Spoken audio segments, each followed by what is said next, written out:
शिक्षा उस शेरनी का दूध है, जो इसे पिया है वो दहाड़ा है। और आप अगर दहाड़ना चाहते हैं तो शिक्षा के सिवा कोई रास्ता नहीं है आपको, फिर सब हर कदम पे लोग आपको दबाते हैं। कलाम साहब ने भी कहा था कि किसी देश का भविष्य किसी कॉलेज के अंतिम बेंच पर बैठा हुआ विद्यार्थी के देख क्या बता सकते हैं। गरीबी होना कोई पाप नहीं है। एक रेस के घोड़ा को अगर आप देखिएगा ना, तो रेस पे घोड़े पे जो बैठा होता है घुड़सवार, उस घोड़े को बहुत मारता है, इतना तकलीफ देता है कि घोड़ा को समझ में नहीं आता है कि हमको तकलीफ क्यों दे रहा है। लेकिन रियलिटी में देखिएगा ना, तो उसका मालिक उस घोड़े को जिताना चाहता है। तो उसी तरह हमारा मालिक भगवान है। अगर हमें गरीबी दे रहा है, तकलीफ दे रहा है ना, तो आप इससे घबराइए नहीं। वो मालिक हमें जिताना चाह रहा है, और आप रेस छोड़ के भाग जाइएगा तो क्या करेगा वो? तो आपको जिताना चाह रहा है।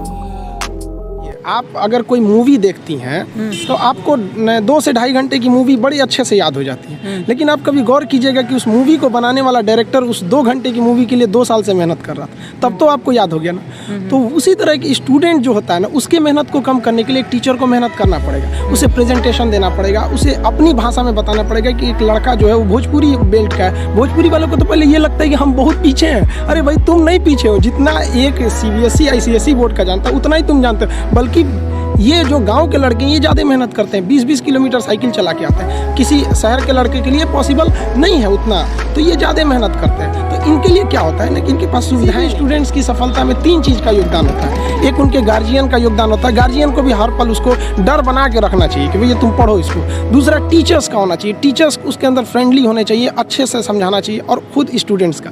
अगर ये तीनों का संयोग हो गया ना, तो दुनिया में ऐसा कोई चीज़ नहीं है जिसे जीता नहीं जा सकता। जिस दिन हिंदुस्तान का लड़का इस एनर्जी के साथ स्कूल में जाएगा, जिस एनर्जी से वो सिनेमा घर में जाता है किसी मूवी को देखने के लिए, उस दिन ये देश बदल जाएगा।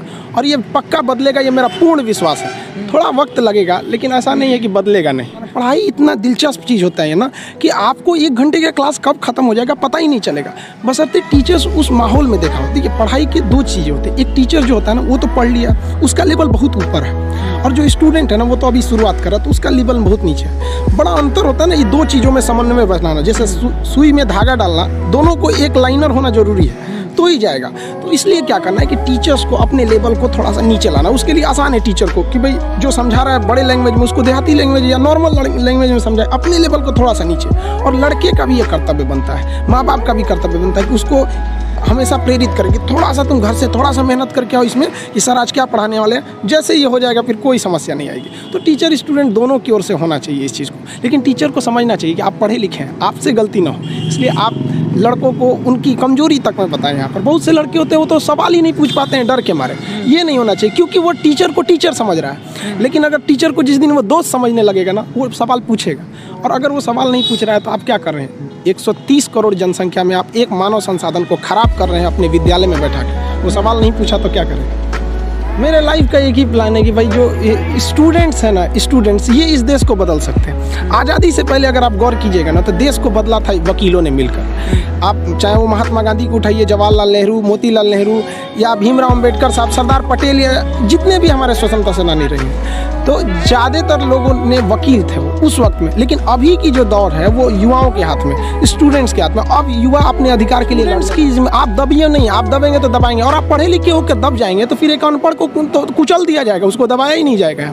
तो अब स्टूडेंट्स जाग गया है, अब स्टूडेंट्स को कोई नहीं रोक सकता। आगे वाले देश का भविष्य वही है। और हमारे कलाम साहब ने भी कहा था कि किसी देश का भविष्य किसी कॉलेज के अंतिम बेंच पर बैठा हुआ विद्यार्थी के देख के। स्टूडेंट सरकारी स्कूल में पढ़ने जाता है तो आपको क्या लगता है उसको कितना नॉलेज मिलेगा? वो 1 घंटा बैठेगा तो 1 घंटा में कितना नॉलेज गेन कर पाएगा? तो वहाँ एक कॉलेज के मैनेजमेंट की भी गलती है, और स्टूडेंट्स में भी है कि भाई देखिए, आप कॉलेज नहीं जाइएगा तो फिर स्कूल और कॉलेज जो होता है ना, माँ का दूध होता है, और ये सबके लिए ज़रूरी होता है।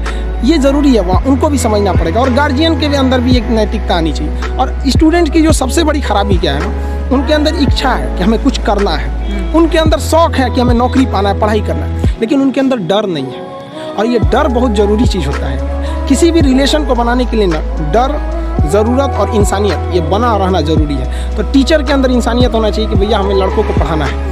लड़के के अंदर ज़रूरत है कि अगर हम पढ़े लिखेंगे नहीं, आगे नहीं जाएंगे, तो हम कोई अच्छा काम नहीं कर पाएंगे। और डर तो सबसे ज़्यादा ज़रूरत है उसके जॉब की या किसी चीज़ का। डर तो होना ज़रूरी है कि अगर नहीं पढ़ेंगे तो समाज में हमको एकदम पीछे कर दिया जाएगा। तो स्टूडेंट के अंदर ना अभी डर नहीं रहा है, कह अरे क्या दिक्कत है, अगली बार फिर भर देंगे फॉर्म, फिर कर देंगे, ये कर देंगे। और गार्जियन भी नहीं पूछता है उससे कि इस साल रिजल्ट नहीं हुआ तो क्यों नहीं हुआ।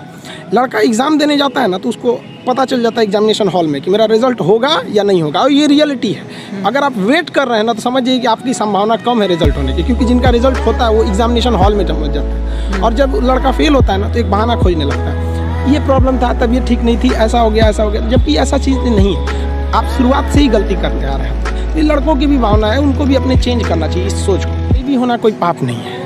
एक रेस के घोड़ा को अगर आप देखिएगा ना तो रेस पे घोड़े पे जो बैठा होता है घोड़सवार, उस घोड़े को बहुत मारता है, इतना तकलीफ देता है कि घोड़ा को समझ में नहीं आता है कि हमको तकलीफ क्यों दे रहा है। लेकिन रियलिटी में देखिएगा ना तो उसका मालिक उस घोड़े को जिताना चाहता है। तो उसी तरह हमारा मालिक भगवान है। अगर हमें गरीबी दे रहा है, तकलीफ दे रहा है ना, तो आप इससे घबराइए नहीं। वो मालिक हमें जिताना चाह रहा है, और आप रेस छोड़ के भाग जाइएगा तो क्या करेगा? वो तो आपको जिताना चाह रहा है। तो गरीबी कोई नहीं। हम लोग खुद जब अपने स्टूडेंट लाइफ में थे तो हम लोग उसमें गुरुद्वारा में जाके खाना खाए थे, ये हालत था हम लोग का। इसीलिए हम भी अब कभी कभी जहाँ पे मतलब फ्री डोनेशन में नहीं, समाज सेवी लोग खाना खिला देते हैं, तो उतना घर से हम लोग कभी कुछ नहीं था, तो वहाँ जाके खाना खा लेते थे। इसीलिए अब जब आदमी के पास है तो हम लोग भी थोड़ा अनाथ आश्रम या ऐसे चीज़ों पे हेल्प कर देता है। तो ऐसा नहीं है कि हम लोग भी बहुत बड़े घर से आए थे लोग, ऐसा नहीं है। तो गरीबी कोई बाधा नहीं उत्पन्न करती है, लेकिन अगर आपके दिमाग में बैठ जाएगा हम गरीब हैं, कुछ नहीं कर सकते, ये सब। अगर एक डॉक्टर ये सोचने लगे ना कि हम डॉक्टर हैं तो फिर मरीज का अच्छा से इलाज नहीं कर पाए। अगर डॉक्टर ये सोचे ना कि हम भी मरीज हैं और ये सोच के वो इंजेक्शन लगाए कि हम अपने को लगा रहे हैं, तो फिर उस मरीज को बड़ा कम दर्द होगा। तो टीचर जब ये सोच के पढ़ाने लगेगा ना कि हम टीचर हैं, तो फिर स्टूडेंट को समझने में दिक्कत आ जाएगा। तो टीचर को ये सोचना चाहिए ना कि हम भी एज एक स्टूडेंट की तरह ही हैं, और एकदम मिनिमम भाषा, मतलब एकदम नॉर्मल भाषा में उसे समझा। जहाँ तक बात कहें ना कि CBSE बोर्ड या जो बड़े लोग होते हैं उनके बच्चे अच्छे हैं, तो देखिए एक बात बताते हैं, हथियार कितना भी खतरनाक और बड़ा क्यों ना हो जाए, चलाने वाला खतरनाक होना चाहिए। तो कॉलेज और स्कूल कितना भी अच्छा क्यों ना हो, पढ़ने वाला स्टूडेंट में अंदर मेहनत होना चाहिए। हिंदी मीडियम वालों के अंदर मेहनत ज़्यादा होता है, गाँव के लड़कों के अंदर बहुत मेहनत होता है। उसके पास पसीना होता है ना तो AC नहीं चलाता है, गमछा से मार लेता है पसीना,